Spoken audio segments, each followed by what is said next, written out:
You're on. Commission President, we are now live. Welcome to the March 8th, 2021 meeting of the Sandusky City Commission. Prior to tonight's meeting, we'll have an invocation offered by Commissioner Murray, followed by the Pledge of Allegiance.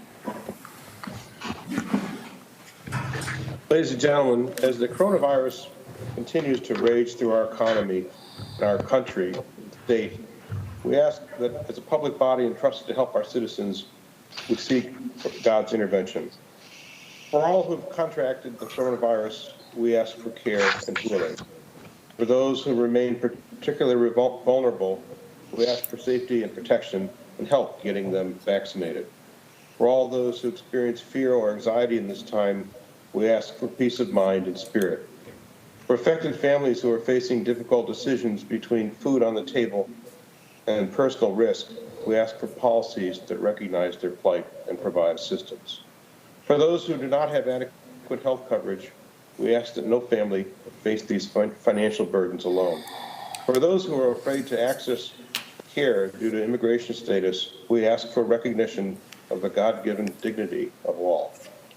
For our brothers and sisters around the world, we ask for shared solidarity. For public officials and decision makers, including all gathered here, we most especially ask for wisdom and guidance. Almighty God, during this difficult time, we ask that you grant peace, that you grant comfort, and that you grant healing. Be with us now. Amen. Amen. I pledge allegiance To the flag to the flag of the United States of America and to the republic for which it stands, one nation, under God, indivisible, with liberty and justice for all. Wow.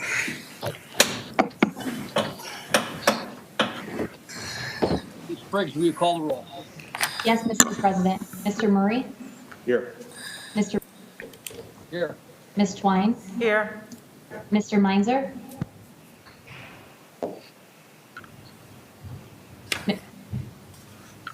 Mr. Meinzer is muted. Mike is muted, but I read his lips. Here. Mr. Waddington? What did you say? Mr. Waddington? Here. Mr. Poole? Here. Mr. Harris? Here. Commissioners, you have before you the minutes of our meeting of February 22nd, 2021. What is your pleasure?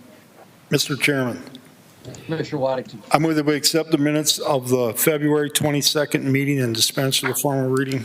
Second. Second. Got a motion and a second discussion.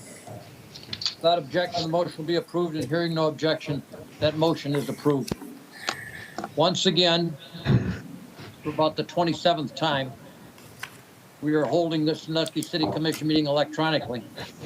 Commissioners and staff are in attendance through an internet hookup in a variety of safe locations. We ask our audience to either submit their questions or their comments in writing to our commission clerk, and we will answer those that pertain to the legislation tonight as that legislation comes before us, as well as provide a response to any other audience questions from the appropriate staff member. I'd also like to acknowledge the fact that those participating in this meeting are doing so with the appropriate distancing and face masks. Ms. Briggs, are there any questions from the public that pertain to tonight's agenda? Yes, President Brady, we have several. The first comes from Ms. Sharon Johnson of 1139 5th Street in Sandusky. In regards to item 2, she said, just a comment on the CDBG committee hearings. I've noticed that the city changes nothing after hearing from the people in a public hearing. Why have hearings when nothing changes from the city's original plan? Going into the new CDBG budget, the carryover is $540,000 with 4 months to go in the CDBG year. CDBG is not spending the money down fast enough when a tremendous amount of money is unspent going into the new budget year. The accumulation of money seems to go for large development projects instead of for low to medium income residents. The salary allowance for administering the CDBG program is too much, especially this year when $235,000 was allocated because of COVID. None of this salary has been adjusted so far. Downtown is developing rapidly and soon could be taken out of CDBG's low and medium income program due to property value and high rent districts. In regards to item 4, she wrote, I'm in favor of fixing up fire station number 7 to preserve the much needed station on the west side. I'm not in favor of spending CDBG money to fix the station's HVAC replacement system when EMS funding is available. Taking $47,000 for HVAC replacement should not be a CDBG qualification. Maybe the city would have money in the EMS fund had the city not decided a while ago to cap the EMS fund to $400,000 and transfer anything over that amount to the general fund. Station 7 needs a lot of work, and the EMS fund cap should be adjusted to allow those repairs. The second comes from Tim Schwanger of 362 Sheffield Way in Sandusky. In regards to item 2, he writes, substantial amendment to 2020 CDBG program. My concern is there are 0 amendment funds going towards rent and utility payments to low and moderate income residents still struggling from the impact of COVID-19. I apologize about the sirens. While significant increases in CDBG funding is being discussed for approval in the areas of administration fees, public facility upgrades, and property acquisition. In regards to item 5, he writes Shoreline Park, or please provide an explanation on the $3,453.84 change order increase for the project. Thomas Lamarca of 206 48th Street in Sandusky wrote, in regards to item 3, thank you for looking for funding for the fire department additional personnel. I applaud you. I still question the passage of issue 8 taxes a couple years ago, since it was supposed to provide additional support for safety services and personnel. In addition, in reading the requested grant amount of $980,126 for 3 years for 3 personnel seems very high, with an average cost of $108,902.89 per year per person. That price does not even include uniform or turnout gear, which would probably be an additional expense to the city. In regards to item 2, he wrote, last meeting, commissioners discussed and listened to a homeowner that had some serious financial issues along with health issues that he mentioned an amputation of some sort. He had been summoned for a garage needing work of sidewall, sill plates, and roofing. He had a bid for the sidewalks that he presented. Nothing for the roof yet. His financial situation would prevent him from getting a loan because he was also behind a year on his real estate taxes. The Board of Review and the commissioners voted to spend money on the demolition of his garage and apply the bill to his taxes. Isn't this where CDBG grants for property improvement is supposed to go instead of apartments downtown for owners that have enough money for their project? The property is 1029 5th Street. I don't know the owners, but think it's a disgusting thing to do. You're going to tear down his garage so his possessions sit outside exposed. I think the agencies within the city might need a better communication with each other. This family might not have been aware of grants available or the process thereof. I am sure there are other people with similar issues. Don't tear it down, help them with grants. Those questions will be addressed as we get to the appropriate legislation. We have a public hearing tonight on CDBG substantial amendment, and that hearing will be presented by Deb Eversole, followed by questions or comments from the public and from commission. Ms. Eversole, you have the platform. Thank you, Commission President Brady and members of the commission. Good evening. The City of Sandusky intends to submit to the U.S. Department of Housing and Urban Development under the Community Development Block Grant CDBG program a substantial amendment to its fiscal year 2020 annual action plan. There are 3 separate amendments being proposed. On February 3rd, 2021, the members of the Consolidated Action Plan Advisory Committee, or CPAC, received a copy of this draft amendment. Additionally, the draft of this amendment was posted to the public via City of Sandusky website, available at the Sandusky Public Library, and available at City Hall. A 30-day public comment period began on February 4th and lasted until March 5th. There were 4 public comments submitted during this time that will be read at the end of this hearing and submitted to HUD with the proposed amendment. First, the increase of CDBG CV allocation from $437,328 to $622,051. The $184,723 increase will come from CDBG CV or Round 3 CARES Act funding. The proposed budget increases are as follows. Public facilities upgrades, the previous budget is $54,863. Proposed increase is $100,000 to bring a new proposed budget of $154,863. Food pantry, this includes mobile food pantries and meal delivery systems services. The previous budget was $50,000. Proposed increase is $70,000 to bring that new proposed budget to $120,000. Program administration, previous budget was $87,465. Proposed increase, $14,723 to bring the new proposed budget to $102,188. The Department of Housing and Urban Development announced the special allocation of CDBG funds to be used to prevent, prepare for, and respond to the coronavirus.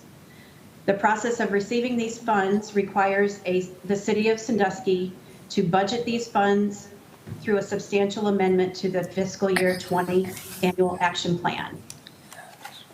The second proposed amendment is to add an activity to the current public facilities project entitled Camp Street Resurfacing in the amount of $86,188.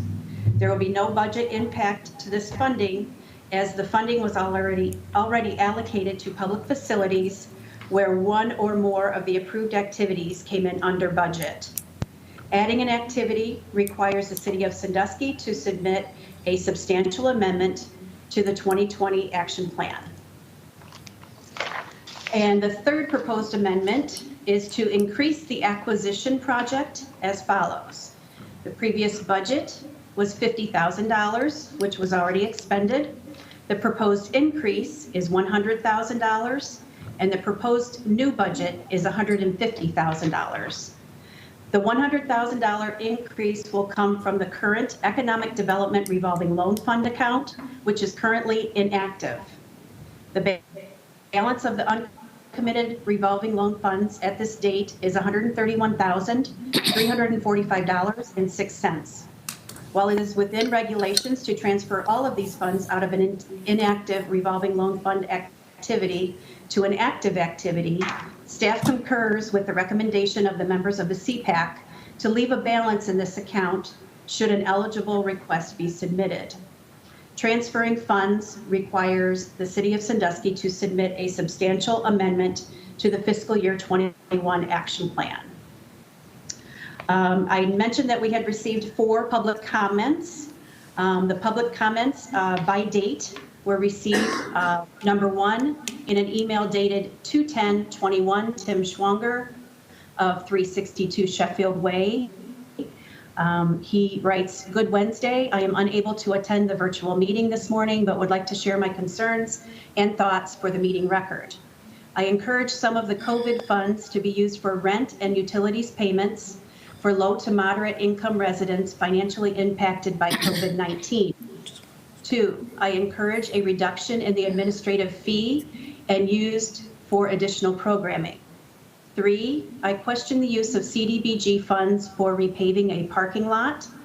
And 4, I encourage CDBG funds for parks and recreation to be used to construct a viable splash pad in the MacArthur Park area."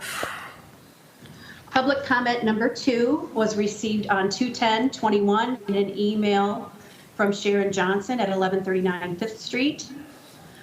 She begins with revolving loan fund withdrawal of $130. City is asking to withdraw the rest of the RLF balance of $130,000 to support the original budget allowing $50,000 for acquisitions and demolition, increasing the amount to $180,000. No acquisitions listed for request of money. I do not like expending a large amount of money without details as to how the money will be spent. What about withdrawing in increments of $50,000 when needed? The city has a real estate fund that has almost $500,000 in the fund that could go towards acquisitions. City does not want to hassle of coming back to the committee for approval. Past demolitions have been charged against the property owner's taxes as a lien on the property. Background on CDBG revolving loan fund: when the revolving loan committee disbanded with close to $1 million transferred out of the fund, the CDBG committee agreed to keep $100,000 in the fund for low interest loans. The city claims that no small businesses are coming to the city for loans anymore. Why would a company come to the city for a low interest loan when the Economic Development Committee is giving away Issue 8 money with no need to pay back the money? Issue 8 grant money has issued up to $1 million towards one project with no payback. Less admissions tax money will be available to support the Issue 8 grants. When push gets to shove, the revolving loan may be the only option to give relief to a small business. There needs to be some money left in the funds for loans. She continues to, with administration salary. City is asking to increase the COVID administration fees by $14,723 from $87,465 to $102,188. $148 was budgeted for administration fees for the 2020 CDBG budget. City received a COVID grant of $436,000, budgeting additional $87,465 for administration fees. Both the original budget figure of $148,000 and the additional COVID administration fee of $87,465 totals $235,000 in fees. I understand that the city can take a maximum of 20% for administration fees, but the city does not need a total of $235,000 to administer the program. When I asked for any administration drawdowns for the 2021 CDBG after 8 months into the CDBG year, only 2 drawdowns existed. COVID administration fees of $526.62 and regular budgeted administration fee of $5,949.34, with a total of $6,475.96 drawn down. Is the city abusing the administration fees? The city has an employee whose duties are to maintain the CDBG account. Employees' salaries should come from the general fund instead of CDBG. Could there be a 50-50 split of the salary between general fund and CDBG? Lastly, each year there is a rollover of about $200,000 to $300,000 of CDBG money. The situation becomes difficult for the public to track when allowed to accumulate money over 3 years without spending the money down. Public comment number 3 in an email dated 2/12/21. Jennifer Love, no address given. Hello, my name is Jennifer Love. I've made multiple attempts to reach the CAC. I printed off the paperwork that says online to print off and complete to bring in. I have called multiple times over the last month and left numerous messages with my name and number for someone to contact me in order to make an appointment to come in to attempt to receive assistance. I was given this email in attempt to get the answers moving forward. Thank you for your time, and the name and phone number were not listed. Name was listed, not phone number. I'm sorry. Public comment number 4 in an email dated 3/5/2021. Ashley Demore at 504 Mason Road East, Milan. The CDBG grant spending needs to change drastically. I ask that the new director take a serious look at how these funds are currently being spent versus how they could be better spent and more successful in effecting change. Currently, $150,000 is designated to code enforcement. paying over 75% of the code enforcement officer wages, with the city covering the remaining. That is because 75% of the violations are written to the people that live within the CDBG income bracket locations. To actually accomplish the goal of bringing homes up to code, I propose that the $150,000 be split evenly between code enforcement and code compliance assistance fund next year. The city ultimately benefits from code enforcement and should bear more of the burden. As it stands, CDBG money intended to help low to moderate income people is being used to punish the same people for being poor through violations that they can't afford to fix. The proposed $75,000 for code compliance assistance should be a grant money available to CDBG income qualified people to bring their homes up to code. There is a significant amount of money designated to fix city property, but not to a resident utility assistance program. The Erie County CAC is overwhelmed with requests. Sandusky has recently been plagued by water rate issues, and residents are struggling under the burden while facing joblessness and coronavirus imposed restrictions. Some of the fund should be designated to help residents with their water bills and other coronavirus-related struggles. It is, in fact, what it is intended to do.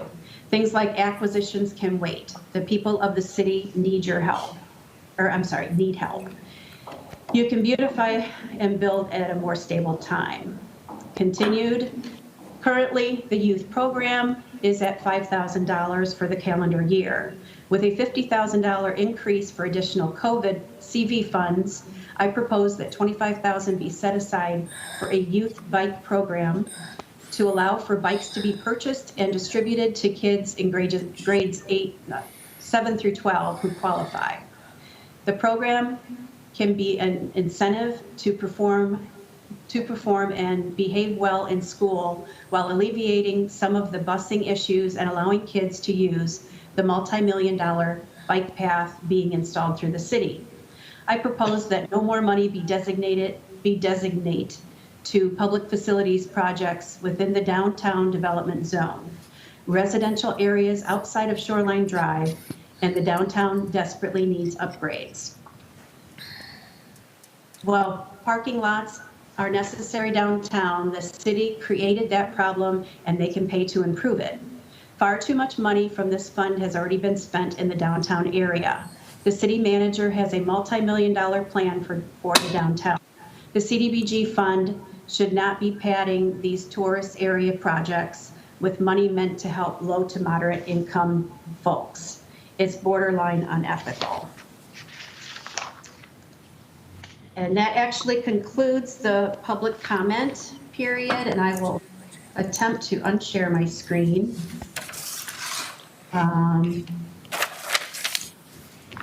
Staff will be asked for approval of the substantial amendment during the regular agenda period. Should the substantial amendment be approved, it will be immediately submitted to the Department of Housing and Urban Development for approval. Thank you, and that ends my public hearing. Commissioners' comments or questions for Ms. Eversole? Mr. Chairman, Mr. Poole. Ms. Eversole, would you identify what these public facilities projects are, including the upgrade? They're still shown in two different places on here. So just, would you identify what they are? Certainly. Through President Brady to Commissioner Poole, the public facilities regular CDBG items, there were three items proposed. Shoreline erosion project, that I believe was a $90,000 project through Public Works. There was a Market Street parking lot and a Wayne Street parking lot resurfacing. And then there was a Hayes Ave safety improvements design. So those are the three that are proposed for the regular CDBG. And the only thing right now for the public facilities COVID money is on the agenda tonight. It is the fire station improvement, the HVAC system, and it does have an air filtration system to eradicate the coronavirus. Okay, spread. is that it? Okay, thank you. Next question is, what's the relationship between this administration money and a $6,000 drawdown that you read about? Through the commission president to Commissioner Poole, Ms. Johnson was reading the items that I gave her incorrectly. I can say that there has been $23,000 drawn from the program administration and not $5,949 as she stated in her comments. I have offered to meet with Ms. Johnson, so hopefully we can get through, any miscommunications. You talk about 23,000 over several $100,000 worth of money over what period of time? From July 1st, 2020 through right now. Okay, I take it then between the next 5 months, you're going to use another, what is it, approximately $300,000? Is that it, or $200,000? There's a balance in the regular CDBG fund of $124,271.85. So yes, with staff wages, legal fees, any kind of administrative costs, supplies to run the program will be deleted or taken from that account. Thank you. You're welcome.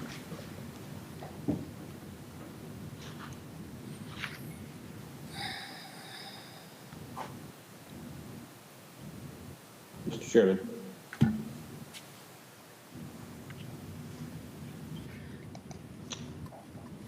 Can anybody hear? Seems like we've lost Mr. Brady there. He's asleep. Oh, my goodness.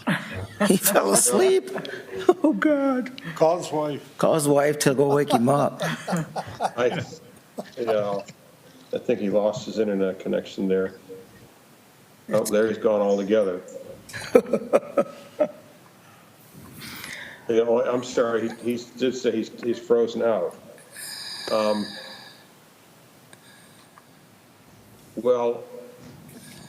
Perhaps until he returns, I'll just kind of keep things moving forward.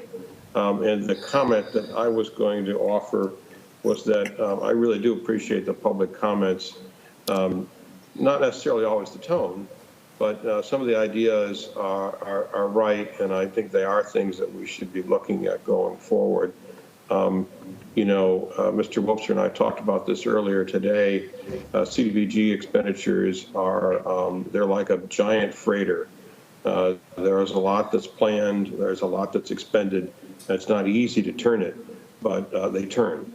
And so I do appreciate the comments, and I do expect that going forward, the public and the commenters will see many of their ideas implemented. So I do thank them for taking the time to offer those observations. Additional comments, commissioners? Mr. Chairman, or Ms. Mr. Vice Chairman. That's fine. As mentioned, there were a number of good ideas, I believe, submitted through the comments. So my question is this something that needs to be voted on tonight, or is there a way to assess some of these suggestions and ideas before we do a final vote? Well, I think that the item is on the agenda tonight, and it is subject to amendments as suggested and passed by the commission. Okay. Through Vice President Murray to Commissioner Twine, this is an amendment to the 2020 program. So absolutely, you can choose to treat it as such, or, however you want to do it.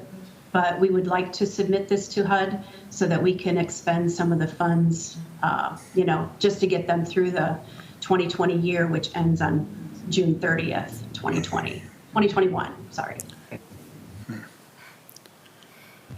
Additional questions or comments? Ms. Eversole, I assume that means that if we're going to make changes, let's make the changes tonight as opposed to, letting this kicking it to another meeting, correct? That would be preferred, and just keep in mind that we are going to be planning for the 2021 program, which will begin July 1st. So those meetings, you're going to hear a lot from me in the next couple of weeks.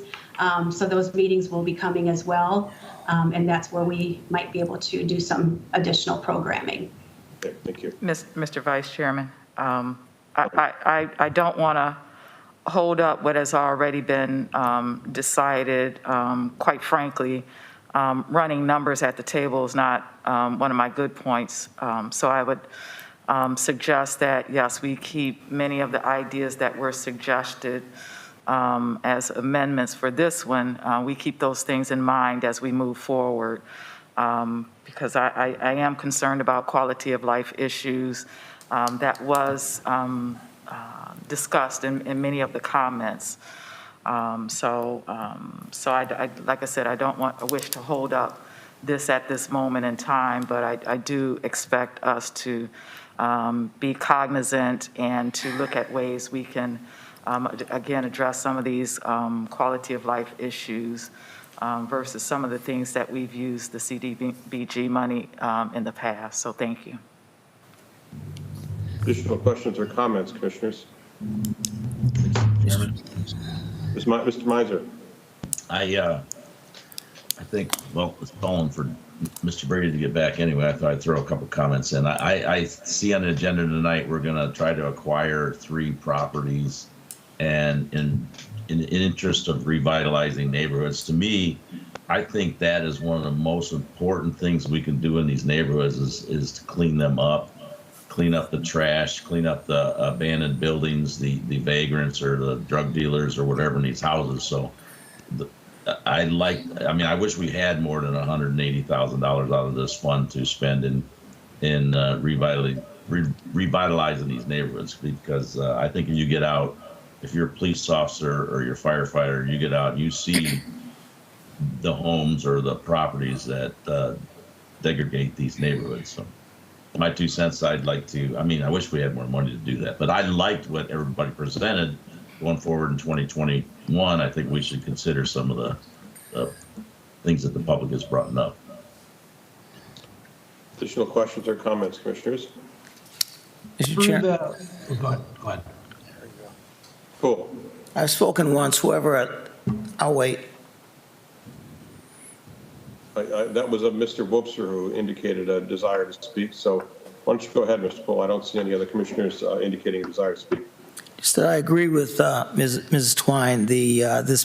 We're probably not going to fix this year, but when I look at that direct assist out of $1 million+ of CDBG money, direct assistance to poor people seems to be about $150,000.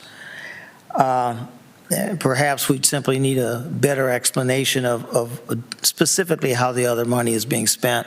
The particular projects that we are necessary to be done. I think that we probably should have spent other money on those projects to get them done. But now we're in a position where we probably need to do it. Those parking lots downtown don't do a lot to increase the low and moderate income people's lives. And so I haven't decided. Yes. But at any rate, I agree. We need to overhaul this significantly next year. Thank you. Mr. Brady is back. My Ale Hague moment is over. But Mr. Brady, you may wish to know that Mr. Wobser had indicated a desire to interject. Do we have him? Mr. Webster, go right ahead. Thank you, Commission Vice President Murray and Commission President Brady. The only thing that I wanted to say is I too agree with many of the comments about looking for opportunities to place more funds directly into efforts that will impact the lives of low-income individuals. The mandate of CDBG is both to impact low-income individuals, but also to impact low-income areas. And I did just want to state that the vast majority of funds that have been spent through the CDBG program since I've been here have been spent in Sandusky neighborhoods. It is more rare that we would utilize CDBG funds in the downtown. But much of that investment has been made in the blight elimination type activities that Commissioner Meinzer spoke of, whether that was acquisition and demolition of blighted property or through code enforcement efforts, because that, in our surveying of the community coming out of issue 8 and then into the bicentennial vision, in a time when perhaps we were in a stronger economy, is by far and away what we heard most from residents at that time. So we have been using the CDBG funds, or a significant portion of them, to put resources directly into eliminating blights to improve the conditions in low-income neighborhoods. In addition to that, several of the neighborhood park improvement projects that we've completed in neighborhoods over the last several years, scattered throughout many low-income neighborhoods in Sandusky, were also completed with CDBG. So while from time to time we will move money around, and Aaron has done a very good job in the Public Works Department through capital planning of taking, for projects that are planned, the best resource to fill a specific need. Oftentimes, if we're moving CDBG into a project like a parking lot project in the past year's budget, it is so that we can free up more general fund dollars. Another activity, whether that's the design of a Warren Street remake that would directly impact more low-income individuals. So I do welcome the broader conversation, and I do agree that there is more we can do to impact the lives of low-income individuals. And I think that everything that we have done in the past, or everything that we've lived through in the past year, whether it's the pandemic or the challenges that we have faced as a community that have raised a light on those issues, are well taken. And we really do look forward to, in this next round, which, as Mrs. Eversole said, will be here before we know it, seeing what we can do to find ways to increase the amount of resources that we're putting into those areas. Additional comments or questions, Commissioners?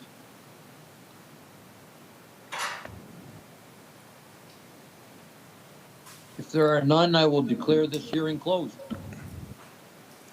Commissioners, you have before you several communications from staff recommending various legislation. Can I have a motion to accept these communications? So moved. Second. Got a motion and a second discussion. Without objection, that motion will be approved, and hearing no objection, that motion is approved. Commissioners, we have 6 consent items to consider this evening. Do any of you wish to move any of these consent items to the regular agenda?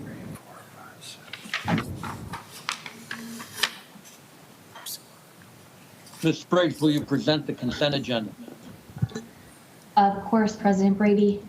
Coming up on your screen, you should see tonight's consent agenda. We begin with item A. It is the adoption of the 2021 Public Art Work Plan, and it is the second reading. Item B is to accept bids for the 2021 wastewater treatment plant primary digester number 1 cleanout project, and it is the second reading. Item C is to accept 3 parcels into the land bank program. Item D ratifies the purchase from Path Masters Incorporated for the emergency traffic equipment at Perkins Avenue and Caldwell Street. Item E is the purchase from Municipal Emergency Services for turnout gear for the Sandusky Fire Department. And item F is a liquor permit transfer for Variety Village. Having heard these ordinances, resolutions, and liquor permit transfer, Commissioners, what is your pleasure? Mr. Chairman, Commissioner Twine.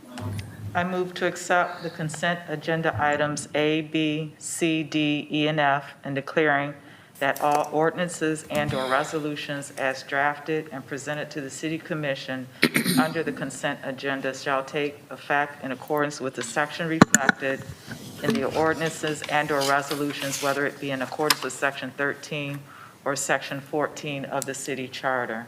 Second. Been a motion and a second discussion. Ms. Spriggs, will you call a roll on the motion, please? Yes, President Brady. Mr. Murray? Yes. Mr. Brady? Yes. Ms. Twine? Yes. Mr. Meinzer? Yes. Mr. Waddington? Yes. Mr. Poole? Yes. Mr. Harris? Yes.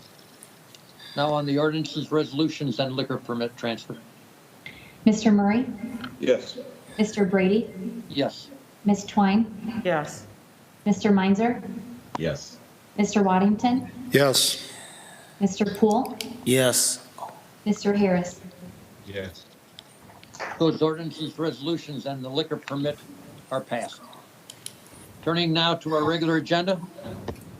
Ms. Briggs, will you present item number 1, please? Item number 1 is an ordinance approving and adopting the Downtown Sandusky Master Plan for the City of Sandusky. As this is a second reading of this piece of legislation, it does not require a motion. We will move directly to the discussion phase of this legislation. Commissioners, discussion.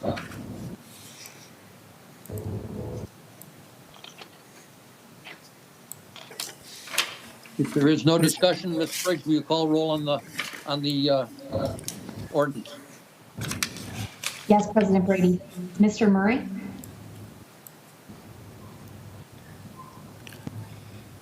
I knew that was going to happen if I were first today. Yes.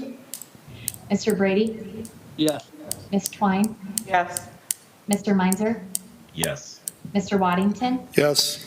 Mr. Poole? No. Mr. Harris? Yes.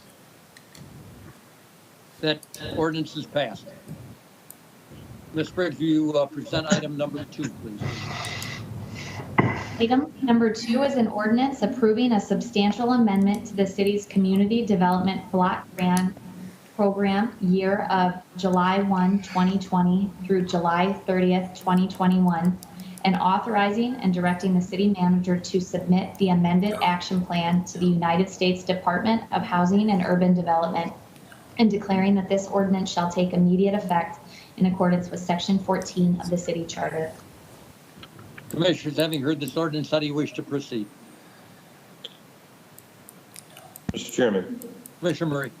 consistent with our prior discussion about where this program might make some modifications in the future, I move to adopt this legislation in accordance with Section 14 of the city charter. Second. Been a motion and a second discussion.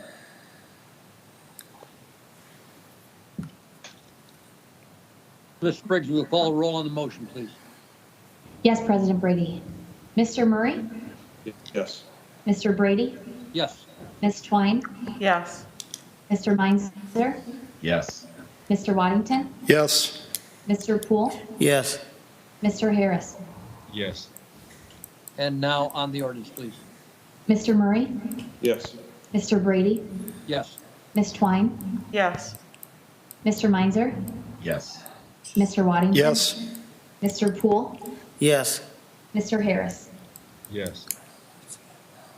That ordinance is passed. Ms. Briggs, will you present item number 3, please?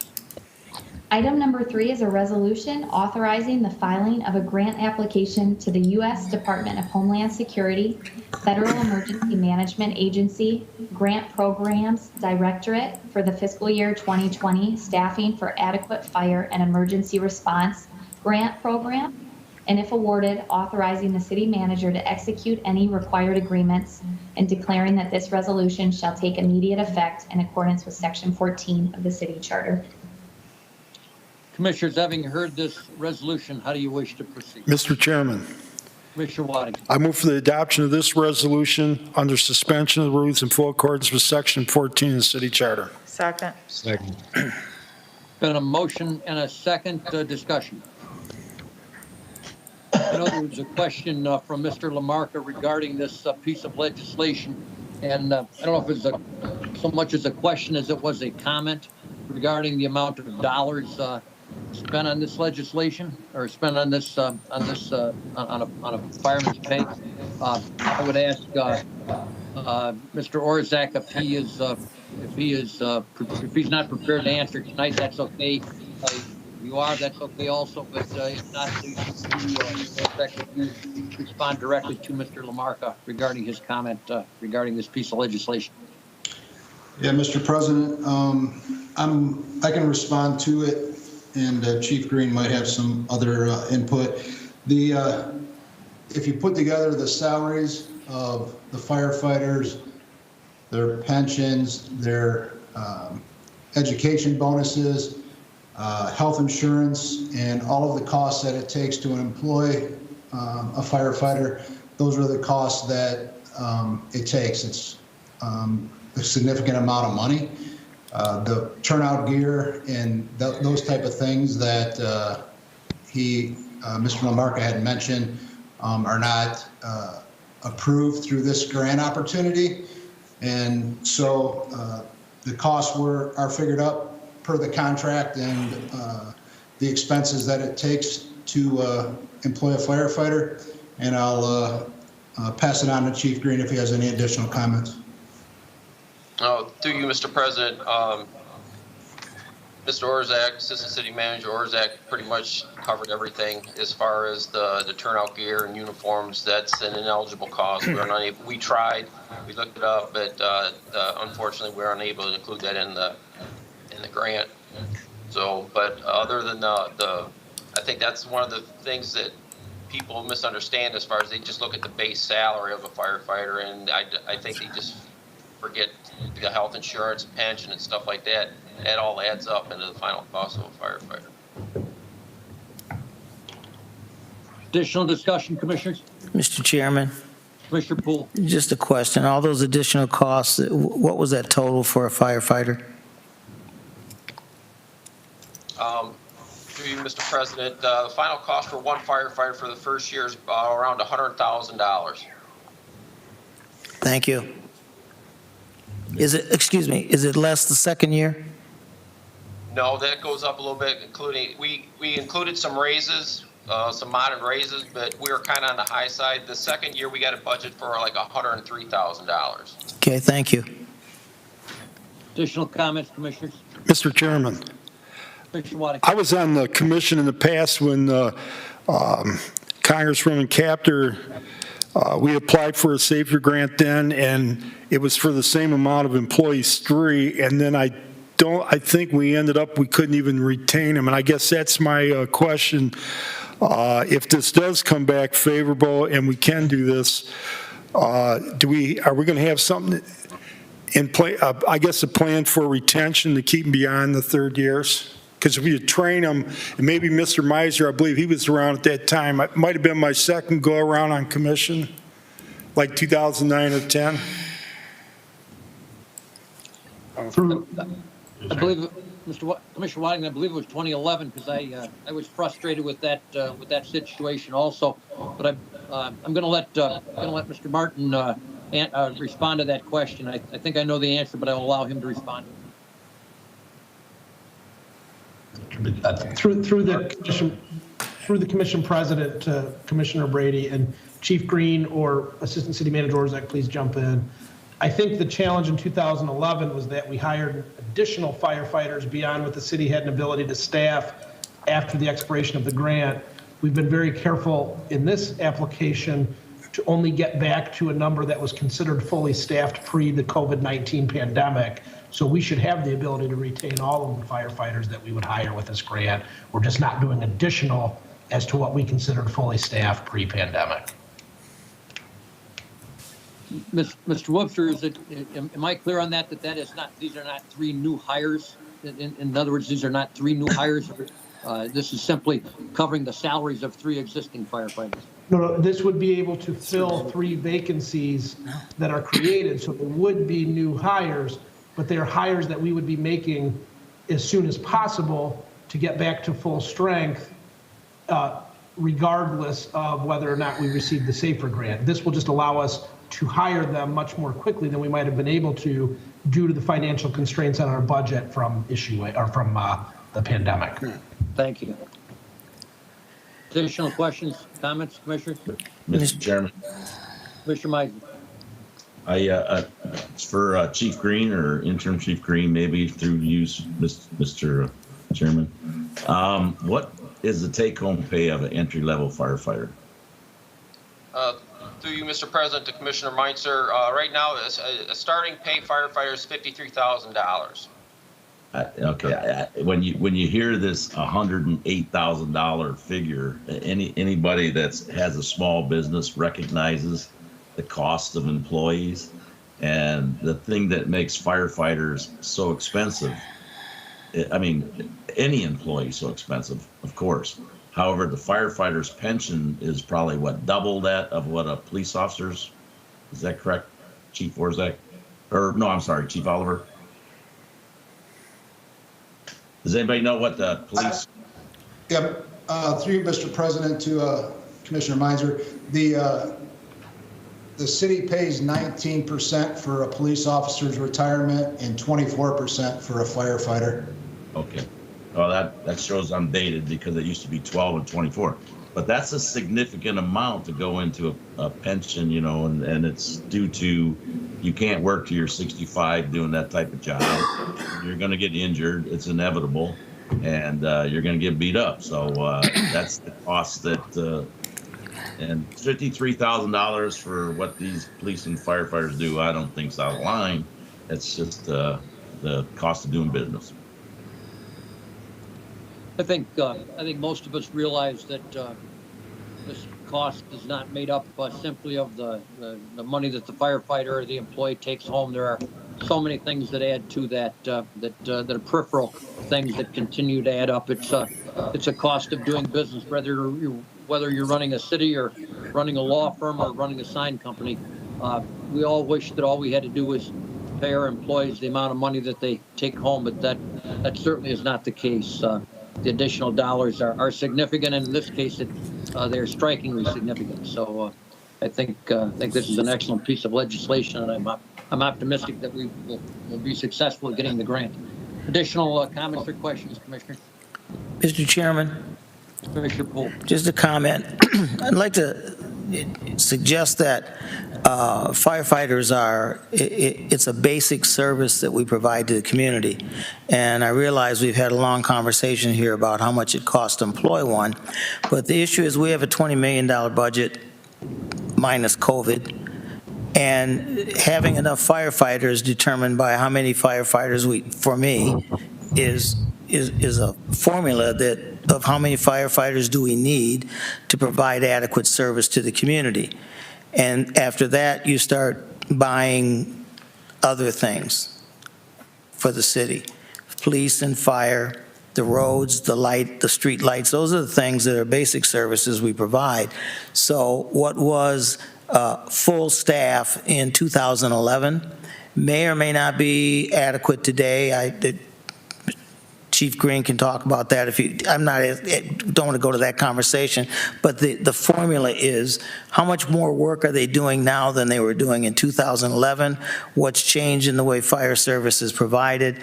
And from that, not how much money we think we want to pay for them is how I would like to figure out how many firefighters we have. Do we have enough? Start with, yes, we have to have some, and then you have a reasonable conversation about do we have enough based on the service, not on the fact that you'd rather put money in arts and various other things in the city and not the fire and police services. Thank you. Additional comments, Commissioners? Ms. Briggs, will you call roll on the motion, please? Mr. Murray? Yes. Mr. Brady? Yes. Ms. Twine? Yes. Mr. Meinzer? Yes. Mr. Waddington? Yes.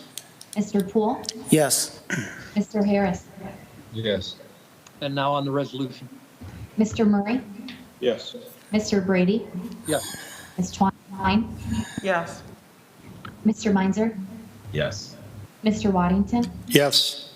Mr. Poole? Yes. Mr. Harris? Yes.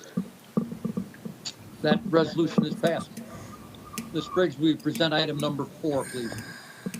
Yes, President Brady. Item number 4 is a resolution declaring the necessity for the city to proceed with the proposed HVAC system replacement at Fire Station number 7 project, approving the specifications and engineer's estimate of cost thereof, and directing the city manager to advertise for and receive bids in relation thereto, and declaring that this resolution shall take immediate effect in accordance with Section 14 of the city charter.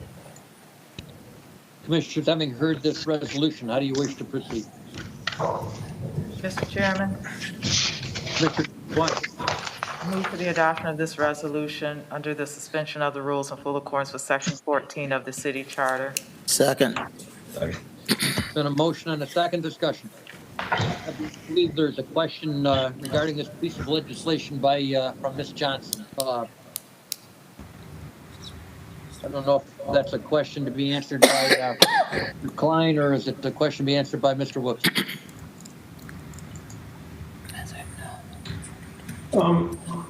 Through you, Mr. President, I can answer Ms. Johnson's question. The work that is being done at that fire station is going to be putting in new HVAC system basically for the entire building. The ductwork right now is under the floor at the ground level, and it has deteriorated since it's over 50 years old. The CDBG money, and I might need to defer to Director Holliday or Director Reeder as well, but the CDBG money is available for facility improvements, and it's intended to be used for improvements directly related to COVID. And this is something that with the HVAC system, the way that it's set up is that it's not very safe for those firefighters that are out there. We are adding some specialty devices that will eradicate those airborne viruses as well in the ductwork. So this is a multi-purpose project that we're using money that became available back in 2020 to correct a problem that's been ongoing for a couple of years. And right now, I'd like to turn it over to Director Holliday if he has anything to add. Thank you, Mr. Chairman. Thank you, Director Klein. Director Klein is correct that funding was set aside through the Community Development Block Grant CV1 grant for public facilities. This is an eligible block grant expense in that it is an HVAC upgrade. HVAC upgrades were specifically identified by HUD as eligible with the COVID funding. So it is an eligible expense. It's a good fit. And we know that it's a much needed improvement to this important community facility. So it can be awarded these dollars. Thank you. Additional questions or comments, Commissioners? Ms. Briggs, you call the roll on the motion, please. Yes, President Brady. Mr. Murray? Yes. Mr. Brady? Yes. Ms. Twine? Yes. Mr. Meinzer? Yes. Mr. Waddington? Yes. Mr. Poole? Yes. Mr. Harris? Yes. And now on the resolution. Mr. Murray? Yes. Mr. Brady? Yes. Ms. Twine? Yes. Mr. Meinzer? Yes. Mr. Waddington? Yes. Mr. Poole? Yes. Mr. Harris? Yes. That resolution is passed. Ms. Briggs, you present item number 5, please. Absolutely. Item number 5 is an ordinance authorizing and directing the city manager to enter into a First Amendment to the contract for emergency shoreline restoration services with Mark Haynes Construction of Norwalk, Ohio, and declaring that this ordinance shall take immediate effect in accordance with Section 14 of the city charter. Commissioners, having heard this ordinance, how do you wish to proceed? Mr. Chairman, Commissioner Harris. I move for the adoption of this ordinance under suspension of the rules in full accordance with Section 14 of the city charter. Second. Been a motion and a second discussion. Mr. Klein, I wonder if you'd be so kind to share with us and answer the question of Mr. Schwanger as to what entails that a little over $3,000 ad item, I believe it is. Yes, sir. Through you, Mr. President, to the commissioners and Mr. Schwanger. When we started this project, it was done on an emergency basis. At the time, it was around December timeframe, and we obviously couldn't evaluate exactly what the status was, how deep the problem was at the shoreline at either location, Shoreline Park or at the marina. So we did some uniform depths, uniform widths, and we knew the length, but we didn't know those depths and widths. So we made an estimate. Well, when it came time to complete the project, the contractor when they went out to Shoreline Park, everything came out exactly as expected, it was a little easier to see because a lot of those big rocks were still there. Unfortunately, at the transient marina, they did have to go a little deeper, and they had to put some more tow rock in particular, to make sure that the water didn't wash it away more quickly. So this $3,454 is really to add additional rock to ensure that we addressed everything right now. Thank you, Mr. Klein. And I think, as we do with most of our contracts, you require per unit prices. So none of these things come as a total surprise to us. When the contractor quantifies how much they use, we just simply turn to the page on quantity and add that up, and there's your additional money. Is that not correct, Mr. Klein? Yes, Mr. President, that is exactly correct. Great. Additional questions or comments, Commissioners? Mr. Chairman, I do have a question about that. There is a contingency built into contracts, correct? I mean, it's not beyond anything unreasonable, isn't there? Through you, Mr. President, to Commissioner Meinzer, many of our contracts do have contingencies, but since this was an emergency, we went out and got multiple quotes for the exact amount of work that we had anticipated. So we did not build a contingency into this one, which is why we have this small change order. Okay, thank you. Additional comments, Commissioners? Ms. Briggs, will you call the roll on the motion, please? Mr. Murray? Yes. Mr. Brady? Ms. Twine? Yes. Mr. Meinzer? Yes. Mr. Waddington? Yes. Mr. Poole? Yes. Mr. Harris? Yes. And now on the ordinance. Mr. Murray? Yes. Mr. Brady? Yes. Ms. Twine? Yes. Mr. Meinzer? Yes. Mr. Waddington? Yes. Mr. Poole? Yes. Mr. Harris? Yes. That ordinance is passed. Ms. Briggs, will you present our last item, item number 6?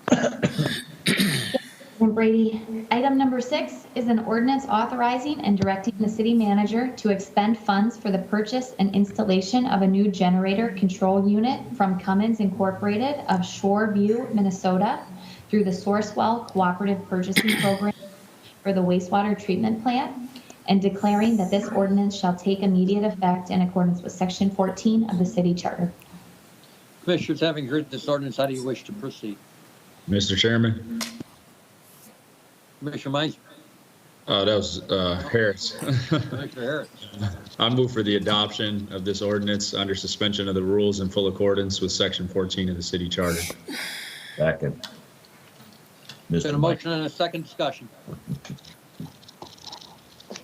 Mr. Klein, this we're not replacing the whole generator, we're just replacing the controls of it, but they lasted us a substantial length of time, but I guess now's the time we're going to have to buy a new one. Yes, sir. Through you, Mr. President, the controls out there have lasted us almost 20 years, and they're becoming obsolete. We're in a dire situation right now that if we do lose power at the plant, that the generator will not operate at some of those essential functions of the facility. So this is something that we really need to make sure happens. We've pieces and parted it together and put band-aids on it over the years, and we're to a point now where we just need to replace these controls. Additional comments or questions, Commissioner? Mr. Chairman? That would be Commissioner Meinzer. Yeah, I'm just going to bring this up because I've had residents and people have brought up a loud generator running at the waste treatment plant. And I learned that they utilize the methane that comes out of the process for a macerator or digester or whatever they call it. So that's kind of a win-win. And then when I read this is just a generator to back up power supply. And it's either natural gas or diesel, correct? Through you, Mr. President, to Commissioner Meinzer. Yes, this is the generator that if we lose power, we lose electric. This will turn on and it'll still allow the essential functions of the plant to operate. Some of them are not connected to this, so it doesn't operate the entire facility, just those essential functions. But to your original point, we do have backup power at the wastewater treatment plant and at the Big Island Waterworks, and several of our lift stations have dedicated generators. We exercise those on a regular basis to ensure that they will be functional when when we need them most. So if the residents are hearing things at any of those facilities once a week, that does not necessarily mean that we lost power, just that we're exercising each of those pieces of equipment. Additional questions or comments, Commissioners? Ms. Briggs, will you call roll on the motion, please? Mr. Murray? Yes. Mr. Brady? Yes. Ms. Twine? Yes. Mr. Meinzer? Yes. Mr. Waddington? Yes. Mr. Poole? Yes. Mr. Harris? Yes. And now on the ordinance. Mr. Murray? Yes. Mr. Brady? Yes. Ms. Twine? Yes. Mr. Meinzer? Yes. Mr. Waddington? Yes. Mr. Poole? Yes. Mr. Harris? Yes. That ordinance is passed. Concludes our regular agenda, and we'll turn to our city manager for his report.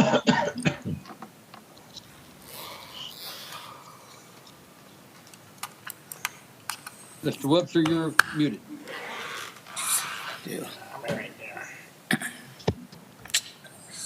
There we go.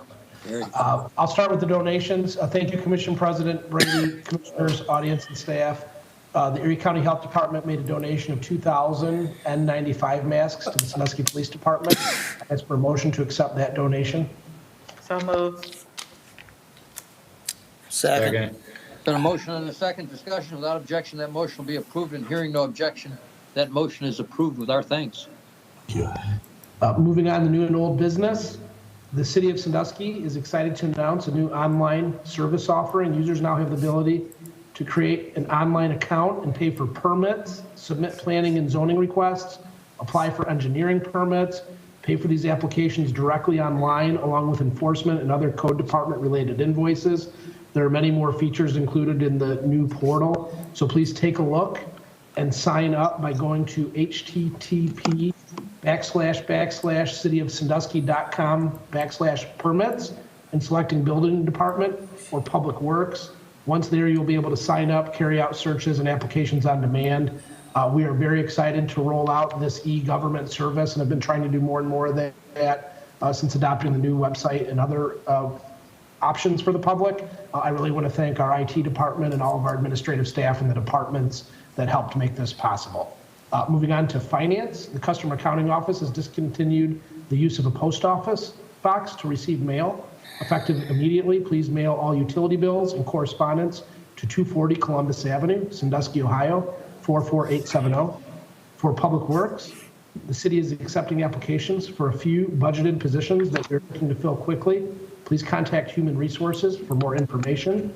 We'd also like to congratulate Dave Schaefer, who was promoted to Chief Operator at Big Island after Bill Birch vacated the position last year when he was promoted to Assistant Superintendent. And we'd like to welcome back Justin McKillops to the Sewer Maintenance Division.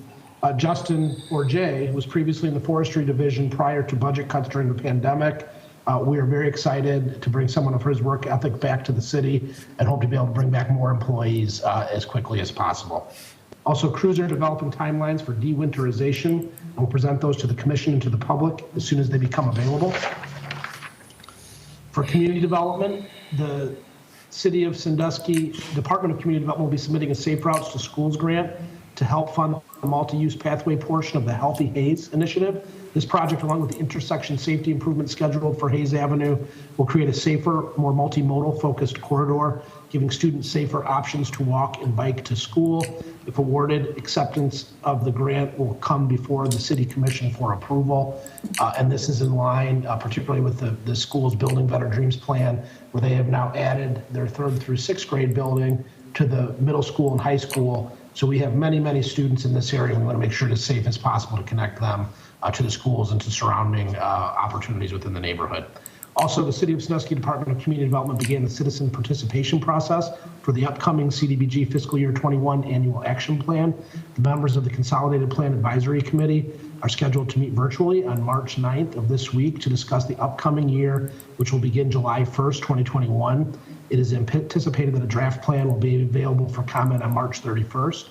So that gives us about 3 weeks. I know we heard a lot of comments both from the public tonight and the commission about the upcoming year's plan. This is a great opportunity for us to step back and take that feedback into account. So what I would ask staff to do and promise the commission we will do is to make sure that we're pushing out opportunities to give feedback to the public on that plan on the city's website and the city's social media. And if all of you can help connect us to individuals in the community that have feedback, we will do all that we can to make sure that the 2021 program year is in line with the goals of the city commission and the public. Also, the City of Sandusky Department of Community Development hosted the first of 2 site visits at 421 Fulton Street on March 3rd. The residential structure is owned by the City Land Bank and will accept proposals for rehabilitation and ownership of the property. A site visit is mandatory in order to submit a proposal. The next site visit is scheduled for March 10th, 2021 at 3 p.m. More information can be found on the City of Sandusky website RFP page. The City of Sandusky has officially closed the application period for housing development and beautification. There was an overwhelming response to the program, receiving over 100 applications in just 3 weeks' time, which will fully commit the budgeted amount. Applications are still being reviewed, and every received application will receive a response within 4 to 6 weeks. I just want to stop here and make a quick point. As I know it's come up that we want to be doing things in Sandusky's neighborhoods, I don't know if it is completely well known in the community or on the commission that Sandusky is one of only a few cities in the entire state of Ohio that provides any general fund support to housing beautification efforts in the city. That's something that we have proudly done since the passage of Issue 8, and it is nearly exclusively provided in Sandusky neighborhoods and will continue to do that. We know we want to get those program levels back to where they were pre-pandemic, but it's something that we're very proud of and will continue to do. Also, applications are now available for grant funding through the Economic Development Fund. The 2021 allocation of $125,000 has been combined with carryover funding from prior years. A pre-application is required. Grant awards greater than $10,000 will be presented to the City Commission for approval. Contact Community Development Director Jonathan Holliday for more information. And then some scheduled meetings for the Planning Department. The Arts and Cultural Commission meeting is scheduled for Tuesday, March 16th at 5:15 p.m. The Landmark Commission meeting is scheduled for Wednesday, March 17th at 5 p.m. Board of Zoning Appeals is scheduled for Thursday, March 18th at 4:30 p.m. And the Planning Commission meeting is scheduled for March 24th on a Wednesday at 5 p.m. And then finally, recreation. The Sandusky Recreation Division Midtown Supper Club Season 3 is excited to announce this year's pickup at the Pier event. The event is a new COVID-19 take on the award-winning program's annual dinner due to the pandemic. The community can purchase a scrumptious 3-course meal created, prepared, and boxed by our very own chefs in training under the instruction of Chef Katie Korobkin and Chef Brad Kraft. The menu for this year's meal includes a fresh salad with freshly baked croutons and made from scratch ranch dressing, penne pasta with meatballs and marinara sauce, and bread pudding with a vanilla custard sauce for dessert. Each meal is $15 with proceeds benefiting the Recreation Department's Youth Scholarship Program. Meals can be ordered online at www.cityofsandusky.com/recreation and picked up on Wednesday, March 10th at the Mylander Pavilion at the Jackson Street Pier. Pickups start at 4:30 p.m. and half-hour increments through 6:30 p.m. You can contact Tondra Frisbee at 419-627-5888 or tfrisbee at ci.sandusky.oh.us for more information. And I do just want to add a few comments to that. The fact that we're doing this, and you'll increasingly see us doing more of our recreation department activities at the Mylander Pavilion, is one of the goals of the downtown plan that creates an environment where Sanduskians, starting at the youngest ages, are being exposed to downtown in productive ways, and that we'll be doing programming there so that we can continue to create more representativeness in the downtown, starting with that young age. And the second thing I would say as we talk about services for Sanduskians and neighborhoods is that we have an award-winning recreation department. In fact, Miss Tondra Frisbee's position was created to be a youth program supervisor, and she's worked very hard with Jason and Annette and other members of the community to create the Midtown Supper Club, along with a lot of other innovative programming, whether it's the winter break camp, the spring break camp, and some of that has won awards on a statewide basis. We had a visit just this past Friday from several officials from the city of Lorraine that were coming to learn from several projects that the city of Sandusky has undertaken. And Lorraine, I believe, is a little over 3 times the size of the city of Sandusky. One of the things that they mentioned during that visit and have followed up on since is they don't have a recreation department in the city of Lorraine. They don't have one staff person dedicated towards parks and recreation in the city. We here in the city of Sandusky have 3 people dedicated to that, and we're very proud of the efforts that we've put into that and the impact it's making on the community. And that's been under the leadership of the city commission that we've made those investments in these types of award-winning programs. And I only really bring that up tonight because we've had conversations that are relevant to this, both as it relates to the neighborhoods, but also as it relates to the downtown plan. And we can use the new infrastructure of things like the Mylander Pavilion to make sure that everyone in Sandusky is feeling like this is their downtown and they can be a part of the city's progress. That concludes my remarks for this evening, and I'm happy to answer any questions. Commissioners, questions for the city manager? Mr. Chairman, Mr. Meinzer. I don't have a question, but I have a comment. First of all, Mr. Whoopser had me at bread pudding, but I think that nothing has generated more phone calls to me than that beautification program. I had so many people call me and wrote me and emailed me and text me that wanted to know how to get involved in that. How can I fix the front of my house up? Can I get landscaping? So that is really a great program. And I would say that the thing that I'd like to see as well, to try to get that kind of attention, would be that homeowner assistance thing that we did.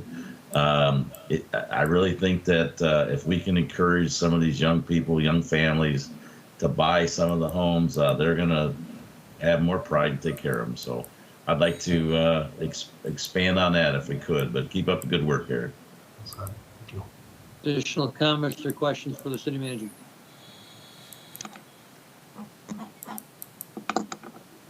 If not, we'll move to items of old business. Commissioner, do you have any items of old business?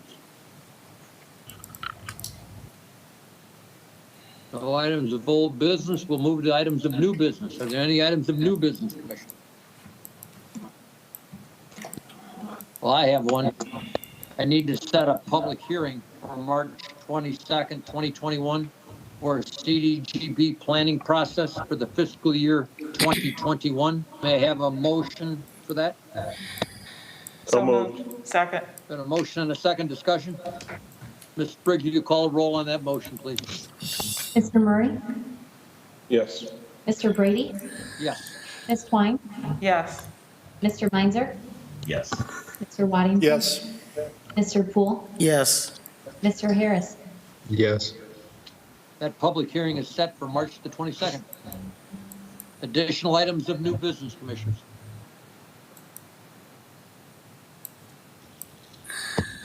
Ms. Briggs, will you read for us any communication from residents regarding city business?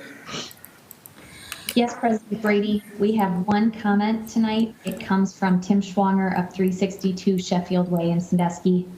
He said, Sandusky residents received a letter from the city in regards to an opt-out electric contract with Dynegy Energy. According to the letter, in the year 2000, the City Commission gave approval to negotiate the most favorable electric supply rate on behalf of the residents. Social media conversations indicate significant concern from Sandusky residents questioning why this program is an opt-out offer and not an opt-in offer. Please have the proper staff member explain. Mr. Whoopser, I don't know if you have that explanation or are prepared for that, or perhaps Mr. Klein is. I thought that Director Reeder or Assistant City Manager, I saw an email earlier in the day that someone was prepared to speak to that today, but it is not me because I knew that one of them had it. I don't know if that was you, John, or Michelle. Yeah, through you, Mr. Commission President. We sent an email to our aggregate representative, and essentially he said that the opt-in program is the rates are much better than the opt-out program.